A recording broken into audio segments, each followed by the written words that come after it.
Bonsoir, bon après-midi à tous, mesdames, mesdemoiselles, messieurs, euh, distingués participants. Nous sommes très heureux de vous avoir ce jour, cet après-midi, à cette session dédiée sur le thème comment la régulation peut renforcer ou encourager l'usage, l'utilisation et l'adoption des services de mobile money. Je suis Alain Bétou, je suis policy manager à la GSMA. Donc, je m'occupe des politiques publiques au sein de notre organisation, mais aussi de tout ce qui est plaidoyer avec les décideurs politiques et les régulateurs de la sous-région d'Afrique centrale.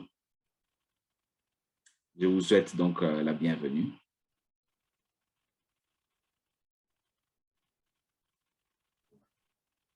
OK, donc nous allons lancer votre présentation.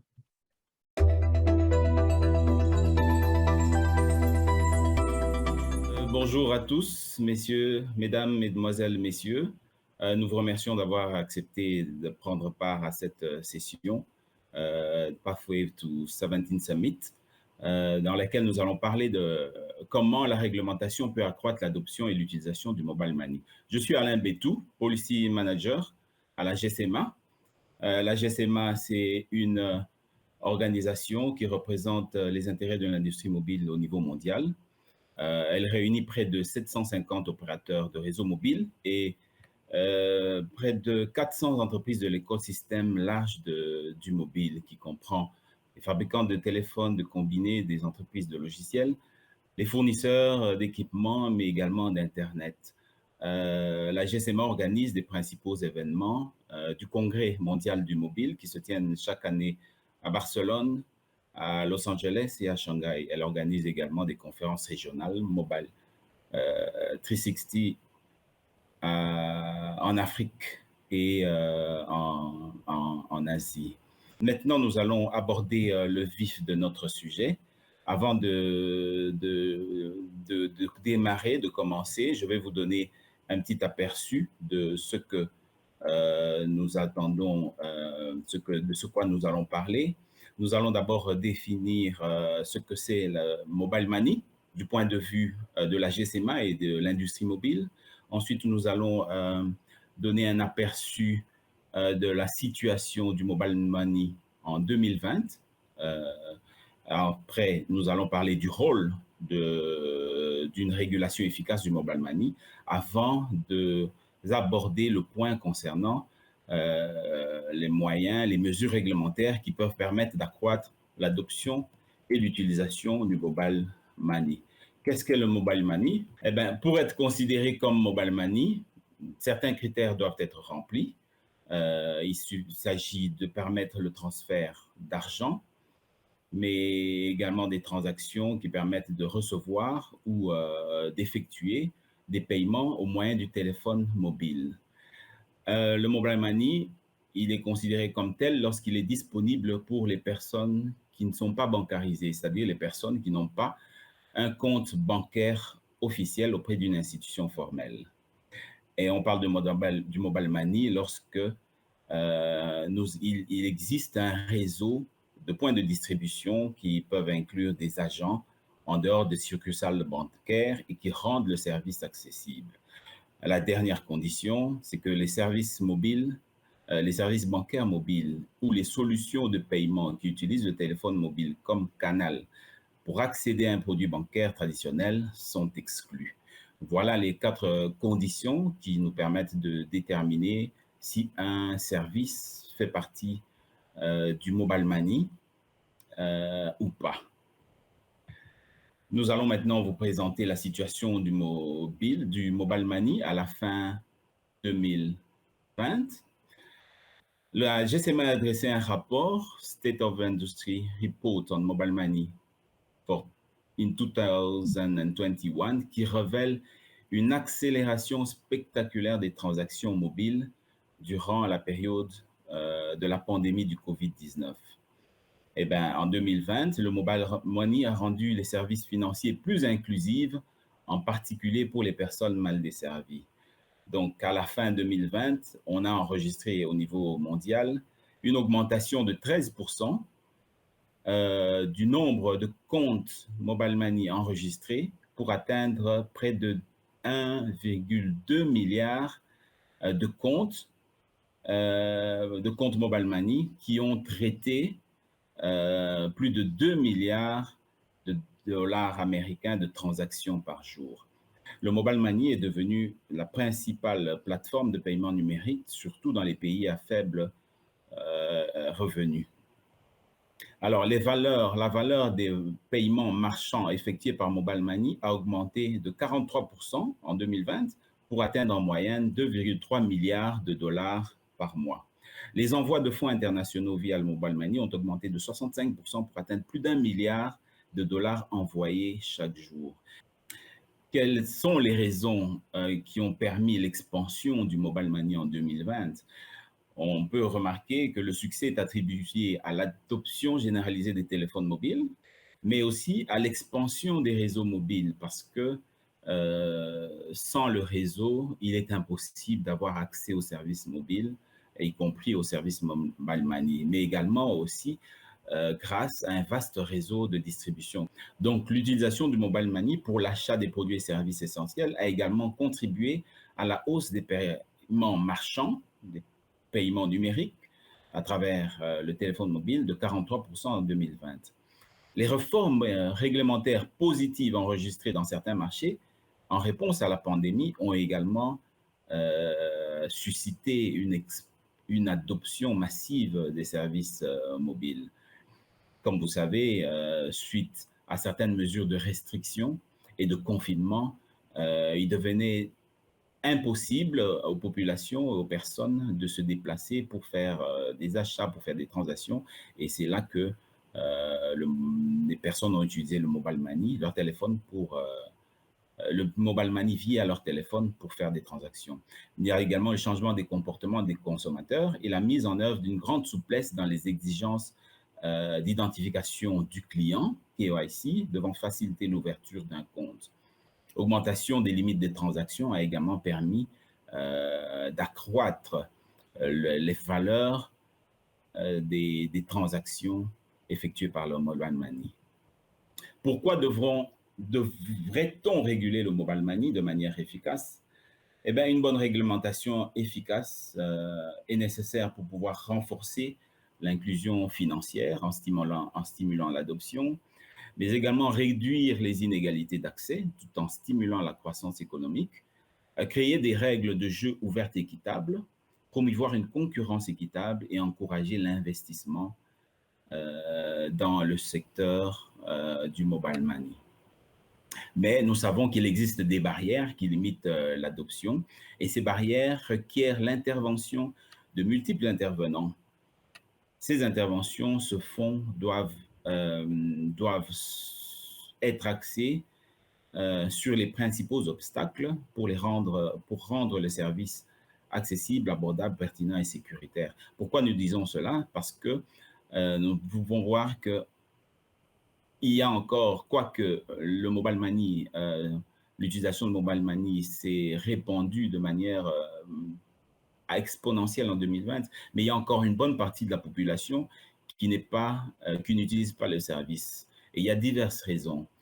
Nous avons l'accessibilité, ça veut dire que des fois le Mobile Money ou les services mobiles ne sont pas accessibles dans les régions où elles habitent, principalement les régions rurales, mais également le problème d'abordabilité, c'est-à-dire de prix, de coût.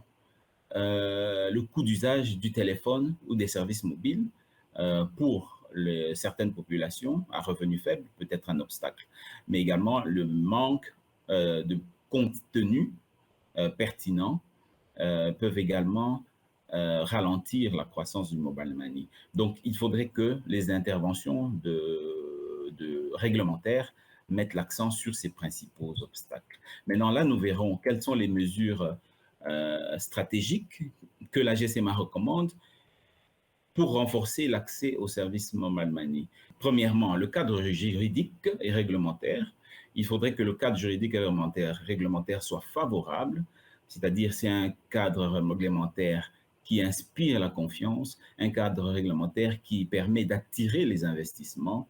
Donc, il faudrait comme mesure la mise en œuvre de politiques publiques qui permettent de renforcer les infrastructures dans les milieux où les infrastructures sont en manque, afin d'encourager l'accessibilité et l'utilisation des services. Il est également important que les gouvernements adoptent des lois et des règlements relatifs à la confidentialité des données, mais aussi à la cybersécurité. Donc, il faudrait bien que le problème de confidentialité et protection des données personnelles soit adressé afin de renforcer la confiance des utilisateurs dans les services numériques.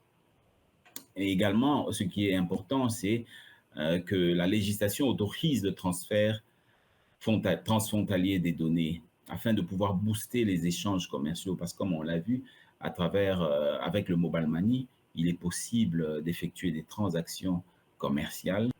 Et il est également important de réglementer par type de service et non par entité. Comme on l'a vu, la réglementation est bonne pour pouvoir ouvrir la concurrence. Il faudrait que tous les opérateurs de réseaux mobiles soient autorisés à assurer et à fournir les services pour pouvoir satisfaire tous les abonnés. Il y a également le régime fiscal, comme nous avons parlé de la question de l'abordabilité ou l'accessibilité financière. Pour permettre à tous de pouvoir utiliser le service, il est important que la fiscalité spécifique ne puisse pas décourager l'utilisation. Donc, il est important que la fiscalité soit harmonisée avec les politiques appliquées, et cela en respectant les meilleures pratiques fiscales au niveau international. Les exigences en termes d'identification et de connaissance du client, le KYC, nous avons vu pendant la pandémie une diminution des exigences KYC qui a permis à plusieurs personnes qui n'avaient pas encore accès au mobile money de pouvoir accéder aux services. Comme vous le savez, pour pouvoir bénéficier des services financiers, il est important d'avoir une identité, une carte d'identité valide. Mais vous savez que plusieurs personnes n'en ont pas. Là, je pense aux personnes déplacées, je pense aux personnes, aux réfugiés, mais également dans les zones rurales, il y a beaucoup de personnes qui n'ont pas d'identité. Donc, il est important que les exigences de KYC ou d'identification soient maintenues à un niveau minimal pour permettre à ces personnes défavorisées de pouvoir également avoir accès aux services.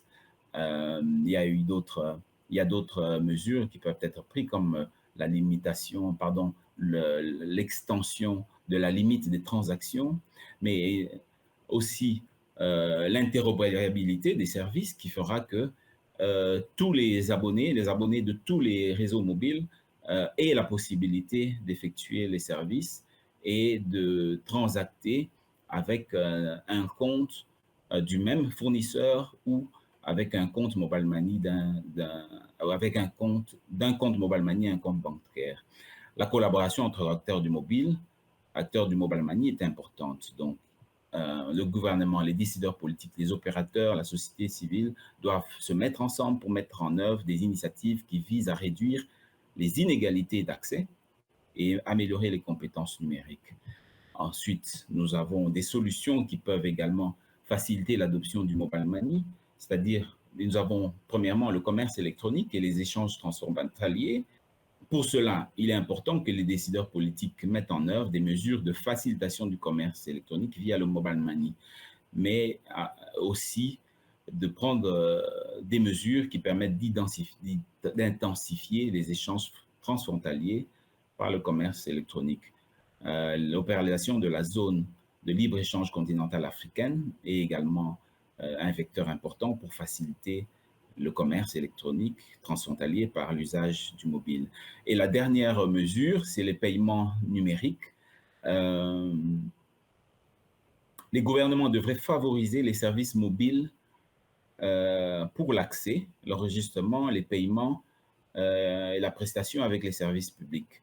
Donc, il est important que des mesures que la numérisation des services publics et les paiements numériques de personnes à gouvernement soient autorisés via le mobile money.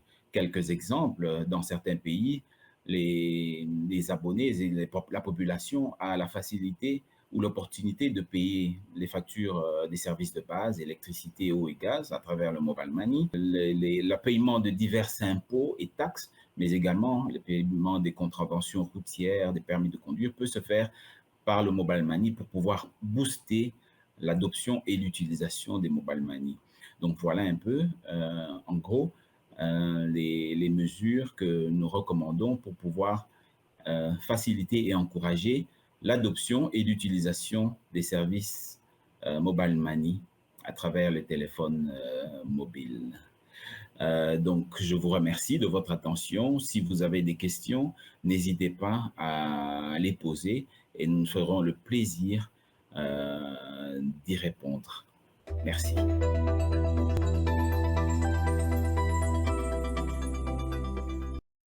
Eh bien, nous voilà de retour sur ce panel. Désolé pour ce début avec quelques soucis techniques. Donc là, nous y sommes. Bonjour Alain, soyez le bienvenu sur ce panel. Ouais, bonjour, bonjour. Très ravi d'être là avec vous. Merci Alain.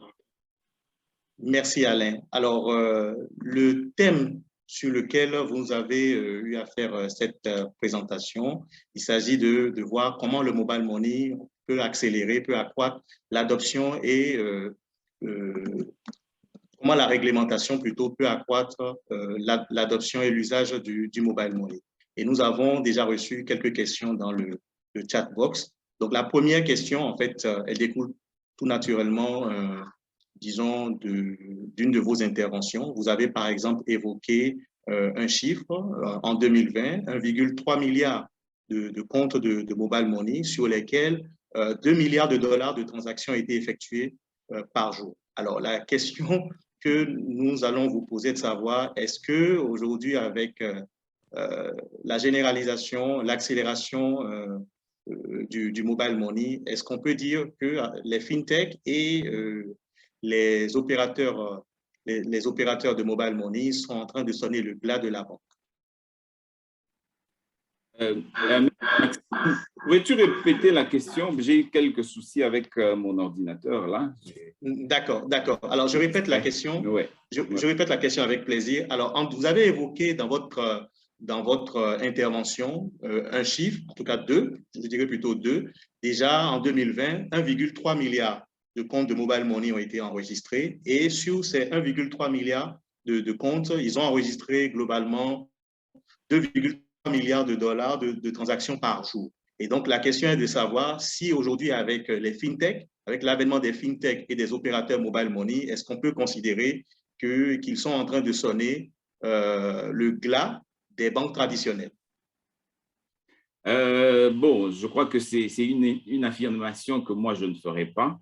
Il se souviendra que lorsque le mobile money a été créé pour pouvoir aider et faciliter l'inclusion financière des personnes qui ne sont pas bancarisées. Donc, l'objectif n'est pas pour le mobile money de se substituer aux services bancaires traditionnels, mais plutôt le mobile money se présente comme une solution palliative pour aider les personnes qui ne sont pas bancarisées à pouvoir l'être au fur et à mesure. Parce que comme je l'ai dit dans mon intervention, nous avons même préconisé l'interopérabilité, c'est-à-dire les transactions entre comptes mobiles, mais aussi de compte mobile à compte bancaire. Donc, l'affirmation, je ne la ferai pas. Je pense que le mobile money est là pour aussi soutenir d'une certaine manière le secteur financier traditionnel. Merci Alain. Alors, nous avons une deuxième question pour vous. Donc, vous avez expliqué l'accélération de l'adoption du mobile money, principalement par deux raisons. La première, c'est l'allègement des exigences de KYC, donc de connaissance du client. Et la deuxième, c'est l'augmentation des limites de transaction. Alors, comment en fait on balance cette volonté d'inclure financièrement le plus grand nombre et l'intégrité financière qui est assez chère quand même aux régulateurs financiers. Donc, l'intégrité financière, c'est-à-dire, par exemple, continuer de lutter efficacement contre le blanchiment d'argent. Effectivement, je pense que c'est même là le grand défi auquel les opérateurs et les fournisseurs de services financiers mobiles font face. Ça veut dire, d'une part, vous avez les exigences en matière de lutte contre la fraude, lutte contre le blanchiment d'argent, mais aussi la nécessité de pouvoir connecter et rendre les services mobiles à un plus grand nombre. Donc, c'est là que, de manière progressive ou graduelle, certaines mesures ont été prises parce que, comme vous le savez, durant la pandémie, suite au confinement et à plusieurs restrictions, il devenait il devenait vraiment difficile pour un bon nombre d'accéder de manière souple, avec souplesse aux services financiers. Donc, c'est vrai que pour pouvoir réduire les risques, il était question au début de réduire la limite des transactions, mais aussi non seulement réduire la limite des transactions par jour et par mois, mais aussi de bien identifier le client. Alors, ce qui a été fait, c'est que avant même la pandémie du Covid, il y a des opérateurs qui ont pensé à catégoriser leur clientèle. C'est-à-dire, vous aviez des grands clients qui, eux, avaient la possibilité de faire de transactions sans limite, et vous aviez d'autres qui avaient la possibilité de faire d'autres à qui cette possibilité-là, cette facilité n'était pas accordée. Alors, ce qui a été fait, c'est quoi? C'est que pour les clients, je peux dire les high users, qui avaient l'habitude d'effectuer de grandes transactions, certaines limites ont été levées, donc pour un plus grand nombre, tandis que pour les personnes qui, elles, ne pouvaient pas faire de transactions parce que à cause de certaines exigences qui n'étaient pas remplies, qu'est-ce qui a été fait? De manière pratique, on s'est dit, pour les personnes, par exemple, qui n'ont pas d'identité, afin de minimiser le risque, qu'est-ce qui a été fait? On leur a accordé la possibilité de faire, par exemple, des dépôts, uniquement des dépôts. Donc là, ça a permis d'augmenter le nombre de comptes Mobile Money. Et aussi, c'est vrai que ça reste encore un défi. Exigence, KYC, c'est vrai que bon, comme je le disais, hein, c'est vraiment un défi. Hein. Il faut vraiment une balance entre ce besoin de connecter tout le monde et les risques que l'on prend. Mais je pense que la question est également analysée au cas par cas. Il n'est pas possible d'ouvrir ou de réduire les conditions pour tout le monde, mais ça se fait au cas par cas. Mais comme je l'ai dit, il y a un exemple qui est donné. Par exemple, on accorde à certaines personnes qui n'ont pas de carte d'identité valide de faire certaines transactions et de ne pas en faire d'autres. Ça permet de limiter les risques liés à la fraude en cas de manque, de défaut d'identité. Merci Alain. Malheureusement, nous manquons de temps. Il nous reste à peine 2 minutes, mais nous allons quand même faire l'effort de vous adresser la dernière question que nous avons reçue dans le panel. Nous avons, dans le chat box, pardon, nous avons un participant qui souhaiterait savoir ce que nous devons entendre par la réglementation par type de service et non pas par entité. En 1 minute, s'il vous plaît, Alain, il nous reste à peine 2 minutes. Merci. Oui, très rapidement, c'est pour dire, en fait, c'est une façon de dire qu'on réglemente l'activité et non l'opérateur. Cela, c'est pour mettre tous les opérateurs au même pied d'égalité, c'est-à-dire faire en sorte que tous les opérateurs et les fournisseurs soient soumis aux mêmes obligations et bénéficient des mêmes avantages. Donc, c'est l'activité qui est réglementée et le même principe s'applique à tous les acteurs du secteur. Voilà ce que ça veut dire en gros. Merci beaucoup Alain. Nous rappelons que vous êtes Policy Manager à JSMA et que vous nous avez entretenu sur le thème « Comment la réglementation peut accroître l'adoption et l'usage du mobile money ». Merci encore à vous Alain, merci à tous les participants. Et je voudrais rappeler à l'attention des participants que dans 1 minute, commencent nos sessions de réseautage. Merci à vous et merci encore Alain et à très bientôt. Merci Maxime. Merci. Au revoir. Au revoir.